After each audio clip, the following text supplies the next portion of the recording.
Maaari bang magsampa ng reklamo ang employer sa kanilang mga empleyado? Narito ang kailangan mong malaman. Ang mga employer ay may karapatang magsampa ng reklamo o gumawa ng legal na aksyon laban sa isang empleyado na nakagawa ng maling pag-uugali laban sa kumpanya. Lahat ng tao, hindi lang empleyado, ay may karapatan. Sa makatuwid, ang empleyadong iyon ay hindi dapat samantalahin ang kanilang employer. Huwag bigyan ang employer ng dahilan para maging masama, dahil ito ay maaari makaapekto sa ibang mga empleyado na walang nagawang pagkakamali laban sa kanilang mga employer. Paalala, mag-ingat palagi kung saan ka man ngayon.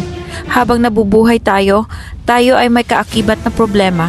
Pero huwag kang sumuko dahil wala pang pagsubok na dumating sa inyo na hindi nararanasan ng lahat ng tao. Tapat ang Diyos at hindi niya ipapahintulot na kayo'y subukin ng higit sa inyong makakaya. Sa halip, pagdating ng pagsubok, bibigyan niya kayo ng lakas upang mapagtagumpayan iyon.